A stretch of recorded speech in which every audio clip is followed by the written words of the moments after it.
In this video, I'm going to deep dive into 10 tips and tricks to master the combat in Steelrising, the latest game from Greedful developer Spiders. This video is designed to get you ready before you jump into this new Souls-like RPG. Let's dive into the combat and just some of the things that are useful to understand and know before you jump in yourself. Let's get started. So number one, the first thing to consider obviously in Steelrising is to choose a class that you feel comfortable with. At the start of the game there are 4 classes that you can choose from. Bodyguard, which is like a bruiser type class, able to take hits, deal huge heavy damage. The Soldier, which is a good beginner class in my opinion, focusing on a mixture of melee and ranged combat, dealing lots of physical damage.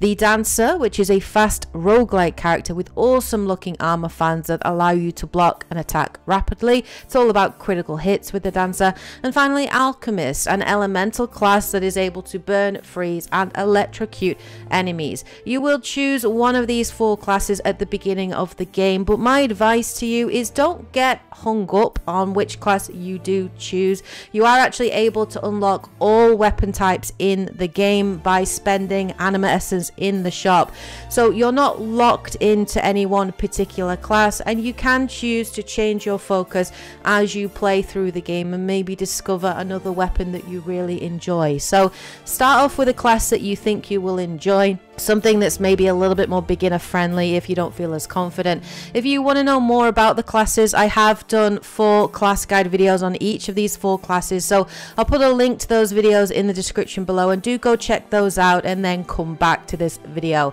Number 2, anima essence is your lifeblood. So anima essence is picked up when you kill enemies, and you can pick it up from chests and find it in the world as well.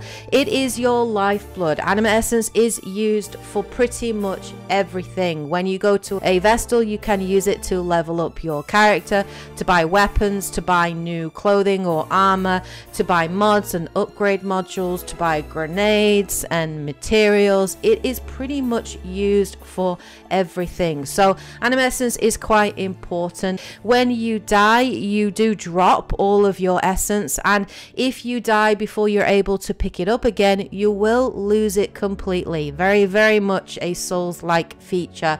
So my advice is, if you do die, make a beeline straight for that anima essence. Avoid all enemies until you can pick up that essence again. Do not worry about fighting every enemy on your way back to that anima essence.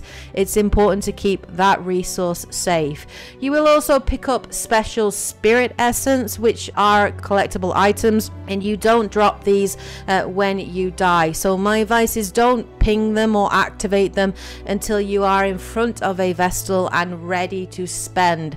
Another good feature to be aware of is this anima essence shows in the bottom right hand side of your screen, which shows you how much you have collected. One good thing to know is that the flame actually shines golden when you have enough essence to level up your character, so you don't need to worry about stopping at every Vestal to check whether or not you have enough. Just keep an eye on that flame at the bottom right hand side, and if it shines golden, you know that it's the right time to go to a Vestal to level up.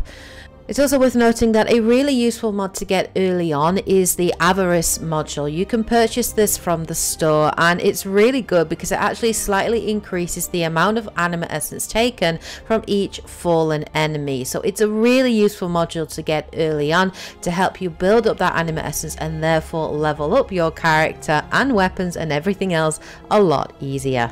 Number 3, exploration is important. So very much Steelrising encourages exploration and rewards that exploration.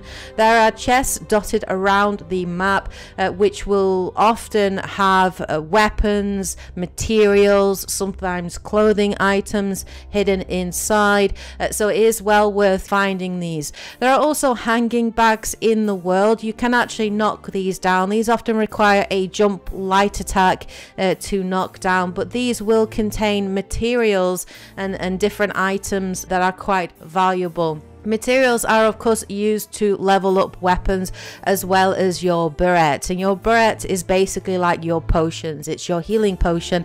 You have a limited number of these, so you can gain materials to level up the number of berets that you have and also the amount of HP that they heal. So it is well worth looking for these materials. You can also talk to NPCs. There are certain doors in the world that have a little circle above them, and if you listen to them, they often will talk and you can interact with them. Now, some of these NPCs will want a particular item or help from you. They will sometimes reward you with materials or grenades or something that will help you in combat, but also they can actually provide a lot of useful information. So if you keep talking to them, they will sometimes give you a little bit of a hint about what type of enemy is up ahead and what their weaknesses may well be, and this can be useful information to use in combat. So definitely do take the time to talk to these NPCs. While exploring as well, there are certain pathways that will initially be blocked off to you. As you explore, you can open pathways, and this is very useful because it will give you a quicker access routes to other areas of the map, as well as options to run or hide or fall back if things get a little bit hairy, shall we say. So definitely explore around.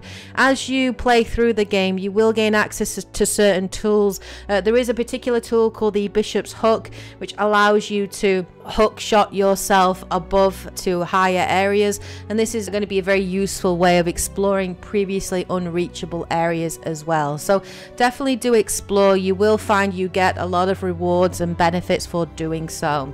Number 4, Vestals. My advice is sit at every Vestal you come across. Vestals are important places. At a Vestal you can level, buy weapons, you can buy mods and upgrade your mod slots, you can buy items, grenades and upgrades.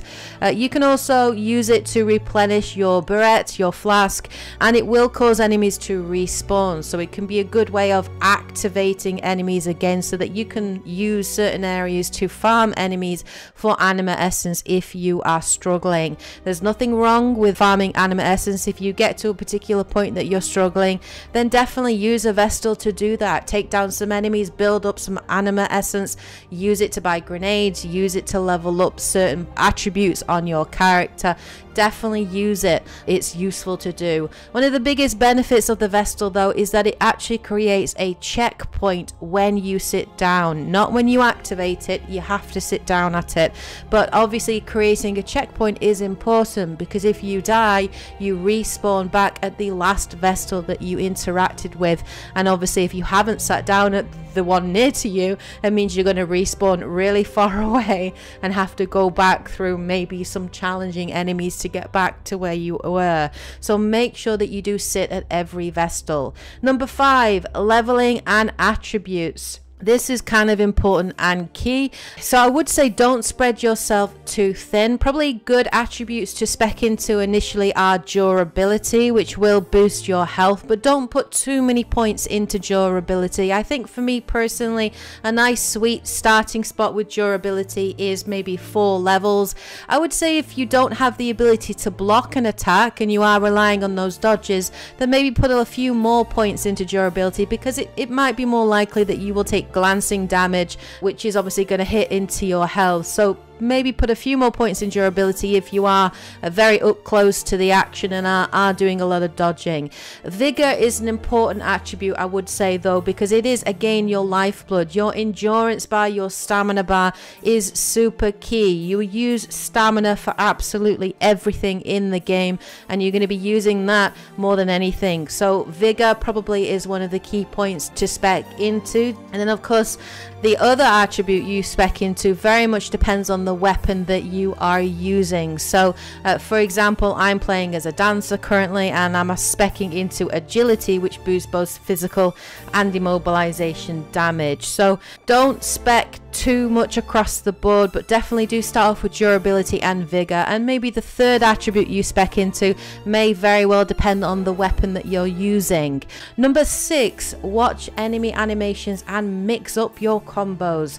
So of course this is a Souls-like game, so my advice is don't jump in straight away. There's nothing wrong with hanging back a little bit, dodging, just looking at your enemy's move and animations to get a sense of their attack speed and attack patterns, and then look for those openings and to go in and do that damage. You will notice as well that enemies have a red alarm sort of symbol that goes next to their HP bar. This means that they're going to do attack that is unblockable, so definitely make sure you do dodge out of the way, because those attacks tend to do quite heavy damage. It's also worth noting as well that the bosses, the titans, don't actually have that red alert, so you won't get that warning. So you do definitely have to watch for their animations and watch for their combos to make sure you duck out of the way so you don't take that damage.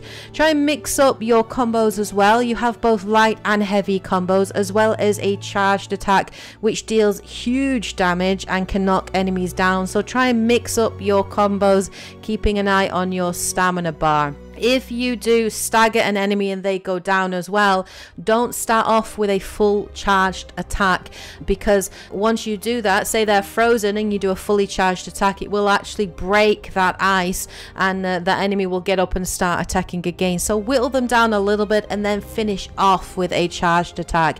Each charged attack as well has 3 levels to it, so the longer that you hold that charge, the more damage you will do, but obviously the more you'll leave yourself open. So use your charged attacks cautiously and effectively, shall we say. Number 7, watch that stamina bar, and of course make use of rapid cooling. So like I said, stamina is your lifeblood. Everything uses stamina, from dodging, blocking and attacking. As your stamina bar decreases and eventually runs out, this will cause Aegis to overheat, and at this point you have what's called rapid cooling. So if you press the triangle button quickly enough, this causes Aegis to rapidly cool down, refilling your stamina bar. Now you want to try and press it as quickly as possible in the top right hand side of that stamina bar, because obviously it means you're going to recover more stamina. As you do this rapid cooling though, it does cause frost damage, and if you do this too many times, it will freeze Aegis in place, and you will have to rapidly tap the dodge button to basically shake off this ice and break free. So it can leave you vulnerable for a few seconds, so do keep an eye on that frost damage as well. But you can actually equip mods to reduce this, and the ventilation mod is a very good one for this. Number 8, build that immobilization diamond. So as you lock onto an enemy, this will create a diamond shape in front of them, and as you attack and hit the enemy, this diamond will gradually get filled. As you fill it completely, this causes the enemy to become immobilized or staggered, and it allows you to go in to do pretty decent critical damage. There are certain classes that have more affinity to doing this. So for example, the dancer is all about agility, and agility is all about physical damage and immobilization damage. So for dancers, it's a lot easier to fill this immobilization diamond to cause them to stagger, but there are also things that can cause it too. So the petrification grenade, for example, I think 2 of those will actually completely fill the bar, allowing you to stagger. So if you don't want to spec into agility, you can maybe have a couple of petrification grenades as an option if that's something that you want to do. But it is very, very useful, and it will do a lot of damage, and sometimes it can just give you a little bit of breathing space. Number 9, weapon affinity. Every weapon in the game has a particular affinity. So there are certain weapons that may have a power, agility or alchemy affinity. These are the left hand attributes that you can spec and level into.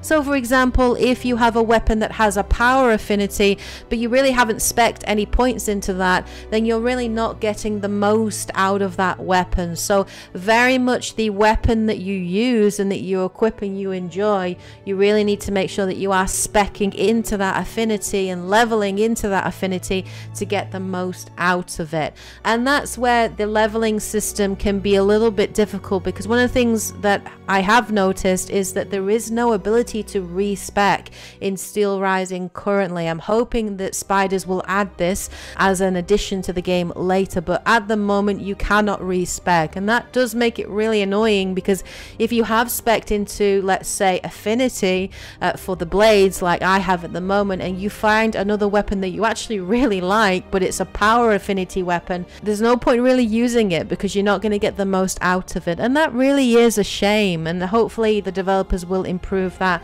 in future updates. But yeah, weapon affinity, keep an eye on that and make sure you are speccing into the correct type of weapon and equipping the weapons that are going to work best with your character's leveling and attributes. And then finally, number 10, grenades. Do not sleep on grenades. Grenades are awesome. There are many different kinds of grenades that you can equip, from petrification grenades, which will increase an enemy's immobilization, flame grenades, which will cause fire damage to enemies, and as you attack them you do more damage to their health. Frost grenades are useful to freeze enemies in place, allowing you to go in for some nice easy damage, and obviously giving you more time to do that super powerful charged attack. Explosive grenades do very good damage to HP, but also they do impact damage, so they can knock down enemies and knock them back. And then fulmination grenades are kind of electrical grenades that will sort of shock enemies, and it kind of causes them to sort of overheat a little, so that they won't do as many attacks. Make use out of these grenades, especially against bosses. The grenades in the game at the moment for me are a little OP. I think they need a little bit of balancing personally, but against some of the bosses they do make boss fights a lot easier, and they do give you a lot more options. So don't sleep on those grenades, especially if you are struggling with the combat. Use those grenades, make use of them to your advantage. So there you have it, guys. Those are just 10 of the biggest tips and tricks that I found are useful for mastering the combat in Steelrising. Hopefully you found these tips useful yourselves. Let me know what you guys think of them in the comment section below. If you're playing Steelrising as well at the moment, let me know how you're enjoying the game. What class are you playing? If there are any tips that you have that I haven't mentioned that you think are useful to share with the community, then please do share those in the comment section as well. Anyway, hope you guys having a great week, of course. Thank you so much for watching these videos and all your support. Take care, everybody, and as always, happy gaming. Bye, guys.